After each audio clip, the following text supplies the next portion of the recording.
Hello friends. हमेशा से हमें ऐसा बोला जाता है कि ये लो कैलोरी आर्टिफिशियल स्वीटनर्स जो हम खाते हैं ये वज़न कम करने के हिसाब से हेल्दी है। ऑब्वियसली डायबिटीज वाले लोग तो इसको लेते हैं शुगर को कम करने के लिए, या जितना वो शुगर खाते हैं उसको कम करने के लिए, अपने कैलोरी इंटेक को कम करने के लिए। लेकिन क्या ये वज़न कम करने के लिए भी हेल्दी है? और क्या नॉन डायबिटिक लोगों को वज़न कम करने के लिए भी इसे लेने में कुछ सिग्निफिकेंट फ़ायदा है? आज इस एस्पेक्ट को डिस्कस करेंगे। आज हम डिस्कस करेंगे आर्टिफिशियल स्वीटनर्स क्या वेट लॉस के लिए नॉन डायबिटिक लोगों में हेल्दी है या नहीं, और इसके इश्यूज क्या हैं। टॉपिक पर जाने से पहले जो लोग हमारे चैनल पर नए हैं उन्हें रिक्वेस्ट करूँगा कि चैनल को सब्सक्राइब करें, वीडियोस को लाइक और शेयर करें।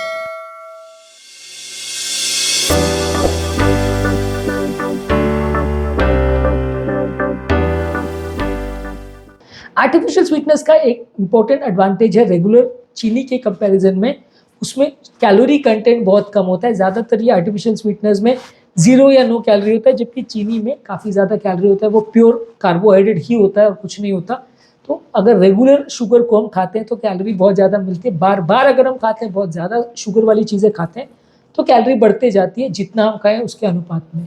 मान लीजिए अगर हम एक स्वीट ड्रिंक ले रहे हैं, उसमें हम 4 चम्मच चीनी डाल रहे हैं और एक गोली शुगर फ्री की या सुक्रालोज की या स्टीविया की, जो भी चीज़ हम डालते हैं उसको हम डालते हैं, और वो अगर बराबर मीठा हो जाता है तो वो एक शुगर फ्री वाली की गोली के बदले अगर हम 4 चम्मच शुगर को अगर अवॉइड कर सके तो कैलोरी काउंटिंग के टर्म्स में वो काफ़ी बेटर हो जाएगा, क्योंकि उतने चम्मच चीनी डेफिनेटली आपको लगभग 30-40 कैलोरी तो दे ही जाएगी।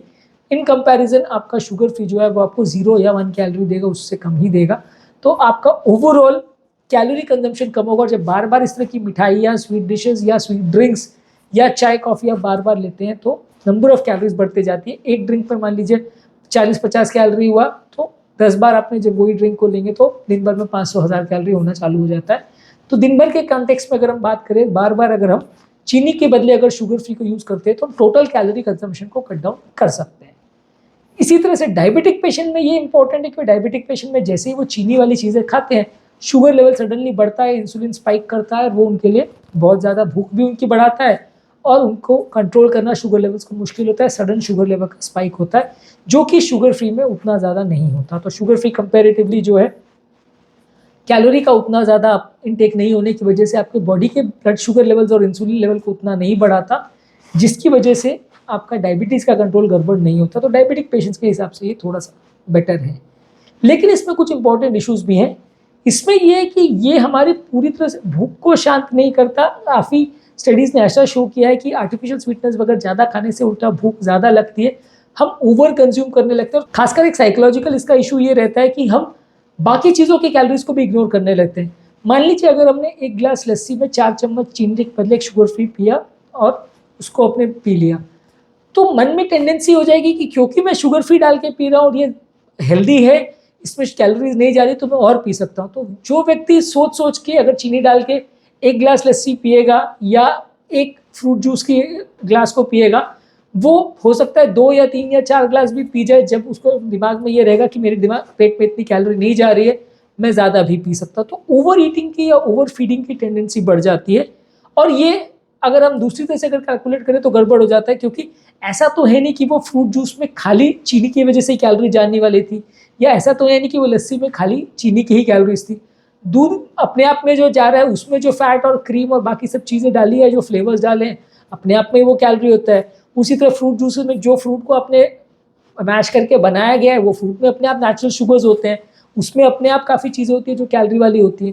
तो ओवर कंजम्पशन की टेंडेंसी आपकी बढ़ जाती है कि आपको ऐसा लगता है कि क्योंकि मैंने कैलोरी कट डाउन कर ली, मैं अपने आप को परमिट कर सकता हूँ कि मैं 1 गिलास के बदले 2 गिलास पीऊँ, 2 के बदले 4 पीऊँ।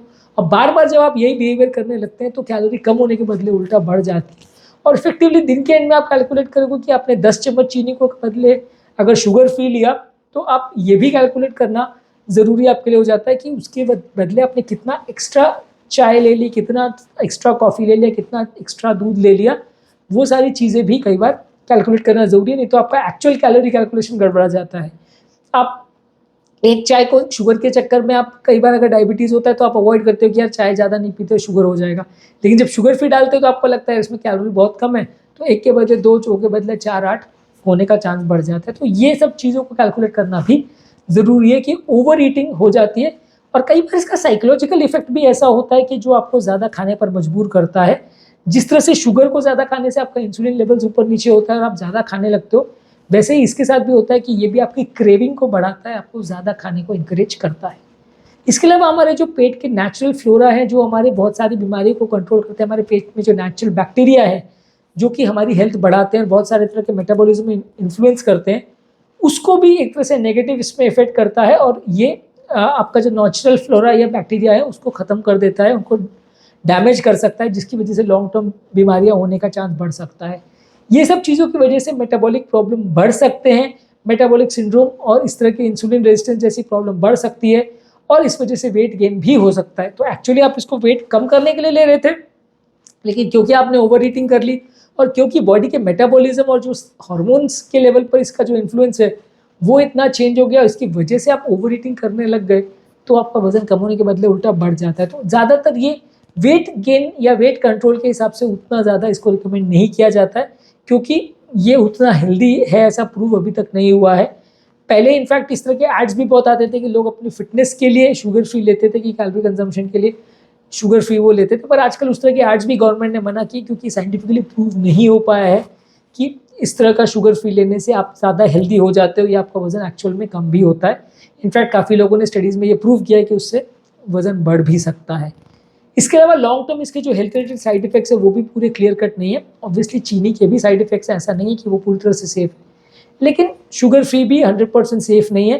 कैंसर के साथ जो इसका एसोसिएशन है वो डाउटफुल है, मतलब अभी तक साइंटिफिकली प्रूव नहीं हो पाया कि इसके जो केमिकल्स है वो कैंसर करते हैं, लेकिन हाँ कुछ और तरह के मेटाबॉलिक प्रॉब्लम्स और कुछ और तरह की बीमारियां ये कर सकते हैं, क्योंकि केमिकल्स तो है बॉडी में जाके 100% फ़ायदा ही करेगा ऐसा मुश्किल है।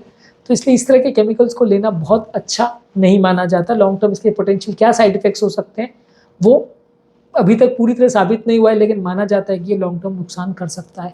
तो आज के टॉपिक में हमने बात करी कि क्या शुगर फ्री को चीनी के बदले लेना चाहिए। हमारा फाइनल वर्डिक्ट ये है कि वेट कम करने की इंटेंशन के साथ उसको ना ही ले तो ज़्यादा अच्छा है, बहुत हेल्दी नहीं है ये, लॉन्ग टर्म उतना वजन भी कम नहीं होगा, उतना फ़ायदा नहीं होगा। डायबिटिक लोगों में आप इसको ले सकते हैं, क्योंकि वहाँ पे इंटेंशन ये है कि आपका इंसुलिन का कंट्रोल ना बिगड़े, शुगर का कंट्रोल नहीं बिगड़े और आपका मेटाबॉलिज्म ना बिगड़े, वहाँ पे इंटेंशन थोड़ा अलग है, तो इसलिए वहाँ पे आप इसको ले सकते हैं। नॉन डायबिटिक्स में उतना ज़्यादा फायदा नहीं होता, खासकर अगर सिर्फ वजन कम करने के लिए कोई नॉन डायबिटिक व्यक्ति इसको लेता है तो। उम्मीद करूँगा कि आज के टॉपिक में कुछ नई बातें जानने को मिली होगी। जो लोग हमारे चैनल पर नए हैं उन्हें रिक्वेस्ट करूँगा कि चैनल को सब्सक्राइब करें, वीडियोज़ को लाइक और शेयर करें और चैनल पर वेलकम करो। Thank you.